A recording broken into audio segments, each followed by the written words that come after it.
Hello and welcome to Engine Adventures review of this 2021 Nissan Rogue. This is the SL with all-wheel drive. I'm really digging the new design.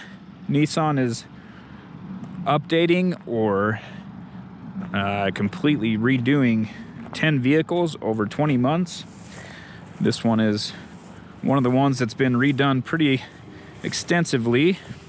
The Armada they just revealed as well, and it's got a much less extensive redesign. Anyway, really liking this. It drives much better than the previous Rogue.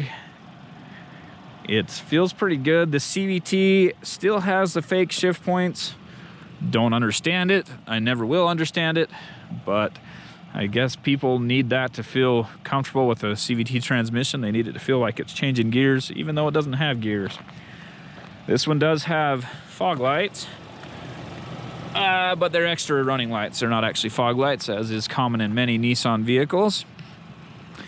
All of the Rogues come with a 2.5 liter 4-cylinder engine with 181 horsepower and 181 torque.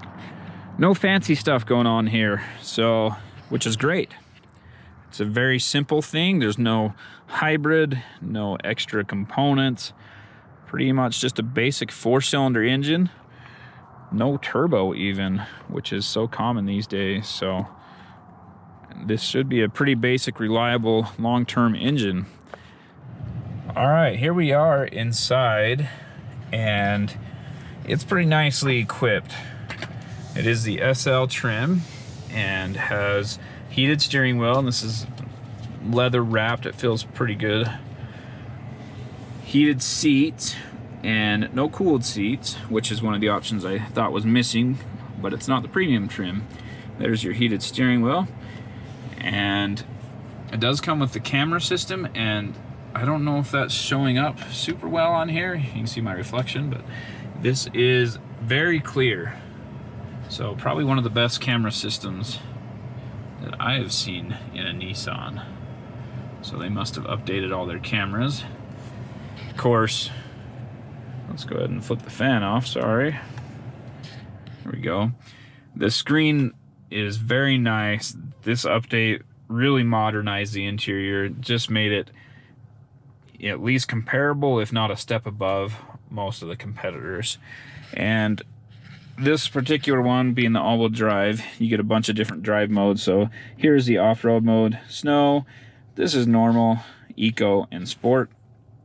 And it is a CVT, but you do have the manual shift option. So to put it in park, you push the button here, and then to shift into drive, you can just pull it down, but then to shift into reverse, you push this button on the side and push it forward. So that'll get you into reverse. And then manual mode, you just pull it down one more time, and you can see neutral, drive, and then first gear. So when you pull it down into drive twice, it will go to manual mode. There are paddle shifters. Again, it's a CVT. The manual mode is good for grade braking. You can grab the minus and go ahead and have it keep it a higher RPM to slow you down. It's not it doesn't have actual gears, so upshifting with it, I don't know, whatever. And it will hold a higher ratio if you hit the upshift, but it's best to let it do its thing unless you're trying to do grade braking to slow it down. Push button start is here. Still kind of a different place for it. I noticed that in the 2020 Frontier, that it was down here. I'm used to it being up here on the dash, so that's just a different spot. Takes a minute to get used to. USB A and C ports there, and it has a lot of little curves with flats in it. So I personally like the interior design quite a bit. It's leaps and bounds above what it used to be. In here, I thought this was really kind of comical, but this is to change the lighting around your feet and underneath in this little cubby here, and that passes all the way through to the other side. But so you can turn it on and off and change the color of the lighting from inside the glove box or the center console armrest instead of over here. So over here, this is where it really shows that this is an SL trim, as there are lots of blanks, but this is the lane keep assist with the cruise control stuff, or steering assist I should say. And then the rear hatch, this is the dim, the inside. Up here on this stock are the fog lights, that switch, and then your headlights over here. So, and then it does have automatic high beams. Push this button and it will switch between auto and regular. And this side, just your standard wiper stuff. Steering wheel controls, you can change the radio stations. So if you hold the steering wheel button down, you can change through the stations. You just press it and hold it, and it will change through them at one at a time. If you push it and let go quick, it changes through your presets. On this one here, that's your center cluster, and you can scroll side to side. Let's get back to this page, and also use this wheel to scroll up and down. And then if a message appears, you can push in that wheel as a button. Of course, here, cruise control, your distance from the car in front of you, all your sensors around the vehicle. It's got all the features there. So basically, you can do a lot without ever taking your hands off the steering wheel. Very nice. I do like the physical buttons here as well for all the climate control. So it's super easy to get climate control. There's nothing in the screen. Just hit that stuff there. Does have maps, of course. And you can change the daytime, nighttime mode. And let's move into the back seat. Wait, before we do that, it does have a sunglass holder, and you can see how thick that is. My Tifosi Jets fit in there no problem, which is not super common. And up here, kind of a panoramic sunroof. It is a little bit bright outside right now, so we'll close that up after we're done. And then of course this front portion of the glass will open. And interesting, it folds down into the vehicle instead of up over the top. So if you have stuff on a roof rack up there, your window is not going to fold up and hit it. Okay, now let's climb into the back. It does have these window shades built in, which is a nice feature. If you have kids, it might be a nice feature. They might sit there and flip it all day, but personally I like it. Center armrest with 2 cup holders, and of course the seats fold, and it's a 60-40 split. Driver's side gets the 60, and then you have a pretty substantial cargo space with that folded. Here, that's my driving position, so I've got a good 8 inches there, maybe 6 or 8 inches, and USB A and C power ports, and then the climate control, which I have turned off right now for the temperature back here. It does have the reading lights, and that's about it back here. So it's pretty basic. There are cup holders here as well, so 4 cup holders total for the rear seat, assuming you only have 2 passengers. With 3 passengers, you only have the 2, 1 in each door. Okay, back to the hatch. The glass does not open separately as far as I know. And there's your backup camera. And I don't even know how to open this. Right here. So let's see, there are 2 buttons. And I believe that other one locks it. So this big button's to open it, and that little button is to lock it. If you're going for a flat load floor, you leave it in this position. But this piece, you can pull these and remove it entirely, and it gives you just those couple extra inches there. Or it also will fold down, kind of follow this path, and it will sit right on top of there. So underneath here, your Bose subwoofer, which it does have a pretty decent sound quality, and the spare tire. I don't see, oh yeah, there are the other tools over there as well. It's kind of hard to see. Okay, and the same thing with this other piece on the front. You can take it out or drop it down if you'd like, but we're just gonna set it back how it was to give us that flat load floor. And same here. There we go. If you want to fold the rear seats from the back, simply pull the handle to do so. Nice big flat load space now. There's a 12-volt outlet there. And while this is probably about 6 feet long, maybe just under that, so you could sleep back here, it wouldn't be super comfortable. One other thing I wanted to go over is the Nissan key. And in a world where keys are getting to be ridiculously large, this one is the right size.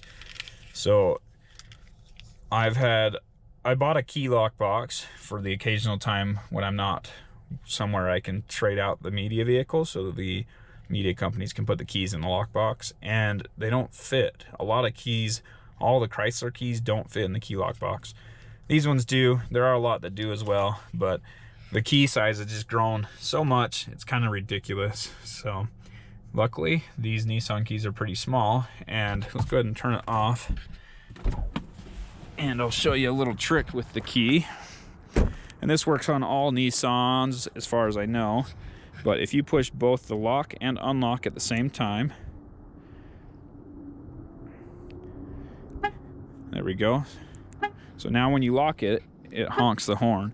I don't like that, so the first thing I did when I got this vehicle was push the lock and unlock at the same time. And you just hold it for like 3 seconds. And now, you can see it's just flashing when I lock it, it doesn't beep. Okay, 0 to 60, flat footing it. We are in normal mode. Four-wheel drive showing about a 55-50 split. Quite a bit of vibration, that was weird. 60. So, it's not the fastest thing. It took a bit to get up to 60, but I don't know what that vibration was about. That was kind of interesting, different. So on-road driving, we're going 55. It's smooth, it's quiet. The transmission, kind of responsive, but still kind of weird. It has a delay like it is downshifting as your RPMs rise, and then it kind of goes, so it's odd. There's definitely like a 1 second delay where it revs up and then it will take off. But the handling and stuff, we'll do the S-curves, but man, it's super tight and stiff. The chassis seems really stiff on this. Handles really, really well. All right, here we are merging onto the freeway. And this one has kind of a tight corner here that you can take at speed. So 55 through this corner. The seats don't hold me super well. They do have decent side bolsters, so I slide a little bit to the side and then the seat grabs me. But it didn't hold on to me real tight initially. Again, it does okay getting up to speed. If you're starting from a dead stop going uphill, it might struggle a little bit, but other than that, it does really well. Pretty quiet. Yeah, it's not overly loud. It's, I would say, quieter than the RAV4 that I just had last week.